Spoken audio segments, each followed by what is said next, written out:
छू ले आसमान जमीन की तलाश न कर, छू ले आसमान जमीन की तलाश न कर, और जी ले जिंदगी खुशी की तलाश न कर। तकदीर खुद ही बदल जाएगी आपकी, बस मेहनत करते जा, वजह की तलाश न कर। नमस्कार दोस्तों, स्वागत है आप सभी का मैथ्स ब्राउज़र यूट्यूब चैनल पर। और आज हम लोग पढ़ेंगे कि डिजिटल सम का प्रयोग डिवीजन में कैसे करें, भाग करने में डीएस का प्रयोग कैसे करेंगे। और इसके पहले वाले वीडियो में हम लोग डीएस का प्रयोग प्लस में, माइनस में और मल्टीप्लिकेशन में देख चुके हैं, और बहुत ही सिंपल था। जो डीएस हमारे क्वेश्चन का होता था वही डीएस हमारे आंसर का भी होता था। अब यहाँ पर भी तो वही होगा, जो डीएस क्वेश्चन का होगा वही आंसर का होगा, लेकिन डिवीजन में जब हम लोग डीएस का प्रयोग करेंगे तो वो फ्रैक्शन में आ जाएगा, है ना। क्योंकि भाग में रहने का मतलब क्या हुआ, 20/20 रहेगा, तो ऊपर और नीचे दोनों अलग अलग डीएस आएगा। तो क्या करेंगे, जैसे अगर क्वेश्चन इस तरह से रहे तो यहाँ पर आप देखेंगे तो ऊपर का डीएस अलग आएगा और नीचे का डीएस अलग आएगा। जैसे यहाँ पर देखिए 8 4 12 का डीएस हो जाएगा 3, और यहाँ पर 8 5 13 और 3 16 का डीएस हो जाएगा 7, और 7 3 21 का डीएस आपका 3 हो जाएगा। तो ऊपर का डीएस 3 आया और नीचे 9 कैंसिल हो जाएगा, 5 और 9 कैंसिल हो जाएगा, तो नीचे 2 बचेगा, तो 3/2 आया। तो यहाँ पर क्या करेंगे, इसके लिए कुछ एक चीज़ आपको जानना और समझना पड़ेगा, और उससे भी पहले आपको ये जानना पड़ेगा कि किस क्वेश्चन में डीएस हम लगा सकते हैं और किस में नहीं लगा सकते हैं। क्योंकि सभी क्वेश्चन में डीएस लग ही जाएगा ऐसा नहीं है। 20% क्वेश्चन ऐसा भी हो सकता है जिसमें आप डीएस का यूज नहीं कर सकते हैं, लेकिन 80% क्वेश्चन में लगभग आप डीएस का यूज कर सकते हैं। तो 80% कैलकुलेशन तो मेरा कम हो जाएगा ना। अब कोई ऐसा क्वेश्चन है जिसमें डीएस लगेगा ही नहीं और हम डीएस लगाते ही जा रहे हैं, पूरा टाइम अपना वेस्ट कर दिए, बाद में पता चला कि इसमें डीएस लगेगा ही नहीं, तो हम बेवकूफ़ निकले ना। तो सबसे पहले ये पता होना चाहिए कि कहाँ पर डीएस लगाएंगे, कहाँ पर नहीं लगाएंगे। तो सबसे पहला चीज़, अप्रॉक्सीमेशन वाला केस में आप डीएस का प्रयोग नहीं कर सकते हैं। अगर कोई क्वेश्चन ऐसा है जिसका आंसर अप्रॉक्सीमेशन में दिया हुआ है, एक्यूरेट आंसर नहीं है, मतलब आंसर लगभग में दिया है, तब आप वहां पर डीएस का प्रयोग नहीं कर सकते हैं। तो पहला चीज आपको ध्यान रखना है कि अप्रॉक्सीमेशन वाला केस में आप डीएस का प्रयोग नहीं कर सकते हैं। अप्रॉक्सीमेशन वाला केस में डीएस का प्रयोग नहीं कर सकते हैं। और दूसरा अगर कोई क्वेश्चन का ऑप्शन एक जैसा है, एक जैसा कहने का मतलब हुआ कि सभी ऑप्शन का डीएस अगर सेम ही आ रहा है, तब आप वहां पर डीएस नहीं लगा सकते हैं। अगर क्वेश्चंस का ऑप्शन एक जैसे हो तो डीएस को आप नहीं लगा सकते हैं। और तीसरा सबसे इंपॉर्टेंट पॉइंट है डिवीजन के लिए। अगर आप डिवीजन में डीएस का यूज करके बहुत जल्दी आंसर लाना चाहते हैं तो इस पॉइंट को आपको बहुत ध्यान से समझना पड़ेगा। अगर कोई कैलकुलेशन डिवीजन में आता है तो सबसे पहले हम नीचे वाले नंबर को देखेंगे। अगर नीचे वाले नंबर का डीएस 3, 6 या 9 आ रहा है तो डीएस लगाने से पहले हम इसको ऊपर नीचे काटेंगे, मतलब सोल्व करेंगे। सोल्व करने से क्या होगा कि नीचे 3, 6 या 9 कुछ भी आ रहा होगा वो हट जाएगा, उसके बाद डीएस लगाएंगे। और अगर नीचे 3, 6 या 9 कुछ आ रहा है और ऊपर नीचे नहीं कट रहा है, या फिर कटने के बाद भी बच जा रहा है 3, 6 या 9 में से कुछ भी, इसका मतलब ये होता है कि इसका आंसर एक्यूरेट नहीं आएगा, अप्रॉक्सीमेट आएगा। और इस स्थिति में आप डीएस नहीं लगा सकते हैं, क्योंकि हम पहले ही बता दिए हैं कि अप्रॉक्सीमेशन वाला केस में आप डीएस का यूज नहीं कर सकते हैं। तो अगर डिवीजन में डीएस का यूज करना है तो सबसे पहले नीचे वाले नंबर को देखना है कि इसका डीएस 3, 6 या 9 तो नहीं आ रहा है। अगर आ रहा है तो सोल्व कर देना है, सोल्व करने से ये हट जाएगा, और अगर नहीं हटेगा तो आप डीएस नहीं लगा सकते हैं, क्योंकि इसका आंसर अप्रॉक्सीमेट आएगा। और इस चीज को आप बहुत अच्छे से समझ सकते हैं जब इससे रिलेटेड हम आगे क्वेश्चन लेंगे। तो अभी हम बात करते हैं अगले कॉन्सेप्ट के ऊपर। तो अभी हम देखें कि नीचे अगर 3, 6 या 9 आएगा तो डीएस नहीं लगा सकते हैं, ठीक है। लेकिन अगर इसके अलावा कोई नंबर आया तो जैसे नीचे में 1 आ सकता है ना, 2 आ सकता है, 4 आ सकता है, 5 आ सकता है, 7 आ सकता है, 8 आ सकता है ना। अगर इसमें से कोई नंबर नीचे आया तब क्या करेंगे, तो यहाँ पर आपको क्या करना है कि नीचे वाले नंबर को 1 बनाने का प्रयास करना है। क्योंकि अगर हम नीचे 1 बना दें तो नीचे 1 से कोई मतलब नहीं रहेगा, मेरा काम ऊपर से हो जाएगा, तो अगर पहले से ही 1 है तब तो कोई दिक्कत ही नहीं है, क्योंकि नीचे 1 से कोई मतलब नहीं होता है। कोई भी नंबर में जब 1 से भाग देंगे तो ऊपर वाला ही नंबर बचेगा। लेकिन अगर 2, 4, 5, 7 या 8 है तब क्या करेंगे? तो यहाँ पर हमें ध्यान देना है कि नीचे 1 कैसे आएगा।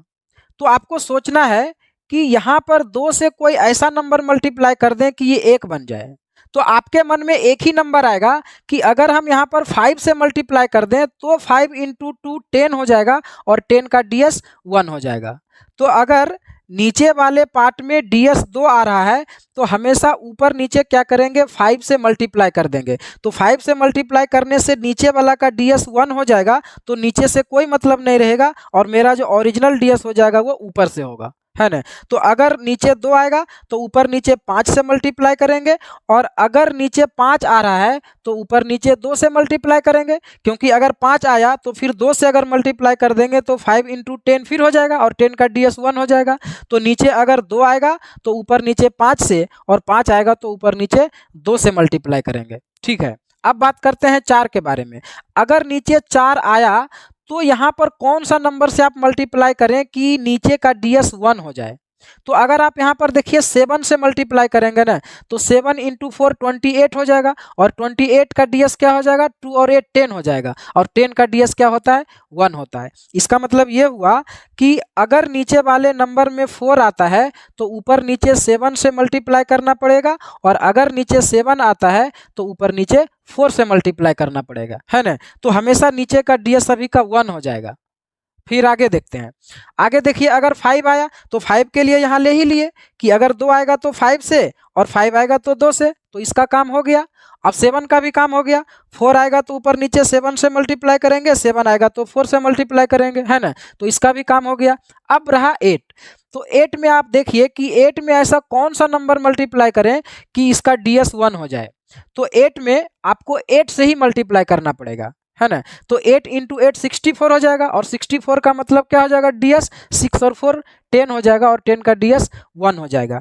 तो अगर नीचे में 8 आया तो ऊपर नीचे 8 से ही मल्टीप्लाई करेंगे। तो ये 3 चीज आपको याद रखना है। फिर से आप एक बार देखिए कि अगर 2 आया तो 5 से, और 5 आया तो 2 से, अगर 4 आया तो 7 से, और 7 आया तो 4 से, और अगर 8 आया तो 8 से ही। बस ये 3 चीज को आपको माइंड में रखना है और ये आपका माइंड में सेट हो जाएगा, है ना। 2 आएगा तो 5 से, 5 आएगा तो 2 से, 4 आएगा तो 7 से, और 7 आएगा तो 4 से, और 8 आएगा तो 8 से। तो ऐसे में क्या होगा कि नीचे वाला पार्ट का ds हमेशा 1 आ जाएगा, तो मेरा काम केवल ऊपर वाला से हो जाएगा। अगर किन्हीं को नहीं समझ में आया या फिर कोई डाउट है तो अगले 2 से 3 क्वेश्चन में आपका डाउट क्लियर हो जाएगा, ये हम गारंटी के साथ कह सकते हैं। तो अब आते हैं हम क्वेश्चन के ऊपर। देखिए यहाँ पर एक क्वेश्चन लिया हुआ है, तो इसी को पहले अगर ले लें तो देखिए जब ऊपर का ds निकालें तो 3 आया था और नीचे का ds 2 आया था। तो अब हमें क्या करना है? नीचे वाले को 1 बनाना है। तो अभी हम लोग देखे थे कि अगर 2 आता है तो 5 से, और 5 आता है तो 2 से मल्टीप्लाई करते हैं। तो यहाँ पर अगर 2 आ गया तो हम क्या करेंगे? ऊपर नीचे 5 से मल्टीप्लाई कर देंगे और नीचे वाला को भूल जाएंगे, क्योंकि नीचे 1 हो जाएगा तो कोई मतलब नहीं। इसका मतलब मेरा ds क्या हो जाएगा? 5 3 जा 15, 15 का मतलब 6। तो इस क्वेश्चन का आंसर आया, सॉरी इस क्वेश्चन का ds आया 6। तो अब जिस ऑप्शन का ds 6 होगा वही मेरा आंसर हो जाएगा। तो अगर आप यहाँ पर चेक करें तो 3 2 5 और 1 6, ये आंसर मेरा हो सकता है। यहाँ पर 5 3 8 और 1 9 नहीं होगा, 4 3 7 1 8 नहीं होगा, 3 3 6 और 1 7 नहीं होगा। तो ये मेरा आंसर आ गया। तो इस तरह से आप बहुत जल्दी आंसर निकाल सकते हैं डिवीजन में भी। यहाँ पर देखिए 4-5 क्वेश्चन दिया गया है और सभी क्वेश्चन कैलकुलेटिव है। अगर आप पूरा सोल्व करेंगे इन सभी क्वेश्चंस को तो हर क्वेश्चंस में आपको 3 से 4 मिनट लगेंगे, ठीक है। लेकिन ds का प्रयोग करके हम जल्दी कैसे करेंगे? देखिए यहाँ पर अगर क्वेश्चन का ds देखें तो 5 4 9, तो 3 2 5 आया ऊपर ds, और नीचे 5 4 9 और नीचे भी 5 आ रहा है। तो देखिए हम क्या बोले थे कि अगर नीचे 5 आता है तो ऊपर नीचे 2 से मल्टीप्लाई करते हैं। तो यहाँ पर कभी भी ds में ऐसा काट करके वो नहीं करेंगे, है ना। ds निकालने के बाद जो नंबर आएगा उसको काटा नहीं जाता है।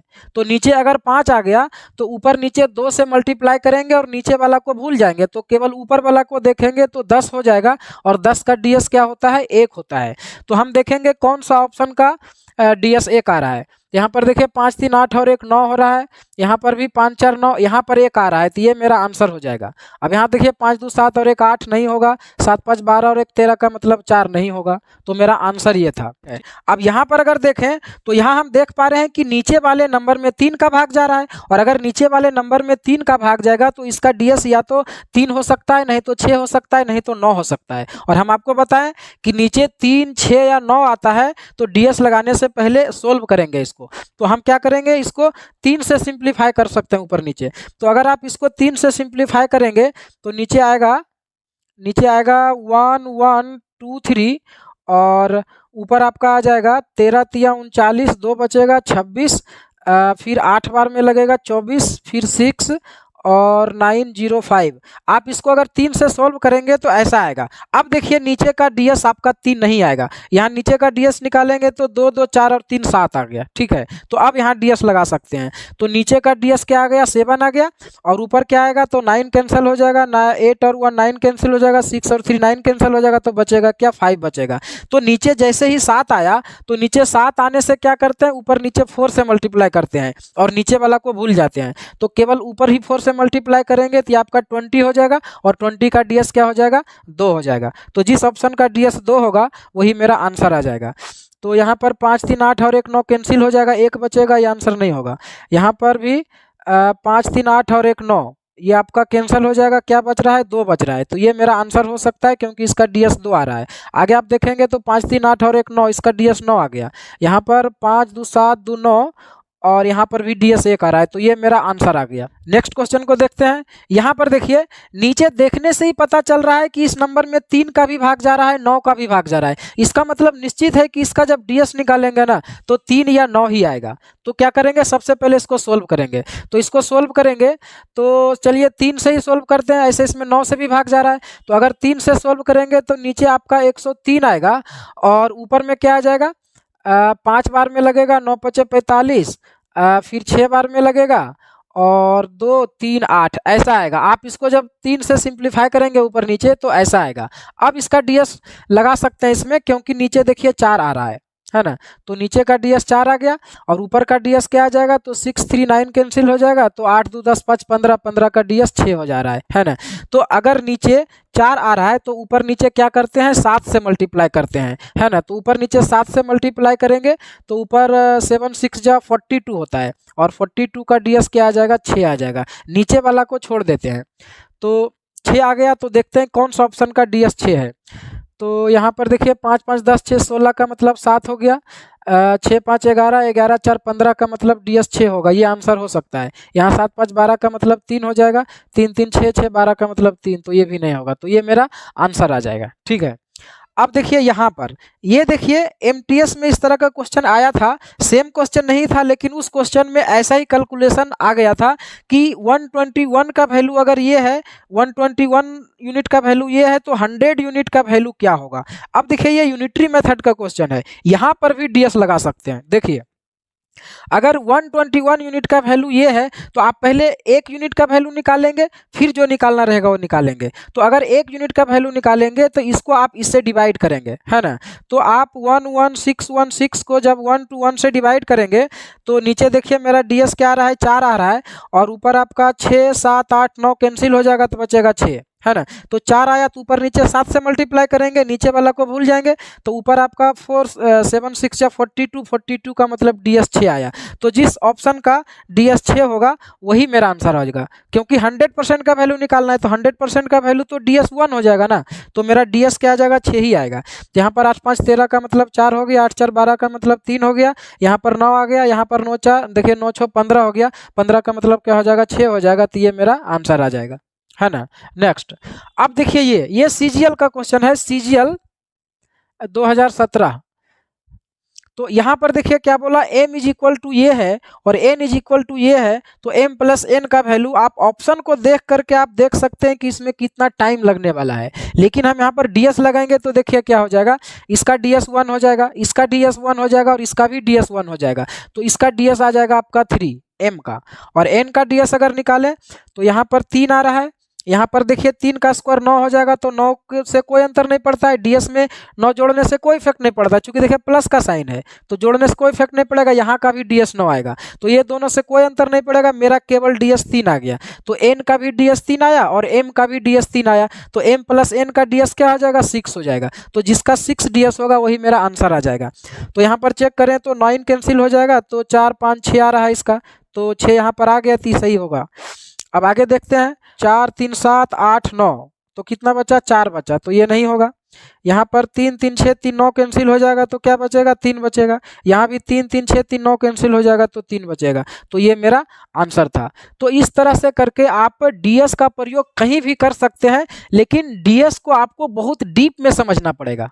और इसका मतलब ये भी नहीं हुआ कि आप अपना कैलकुलेशन को भूल जाएं और केवल डीएस में ही लग जाएं, है ना, क्योंकि हर जगह आप डीएस नहीं लगा सकते हैं। जैसे हम बताएं कि अगर सभी ऑप्शन का डीएस एक ही आ जाएगा तो आप नहीं लगा सकते हैं, या फिर अगर आंसर अप्रॉक्सीमेशन में है तो वहां पर आप डीएस नहीं लगा सकते हैं।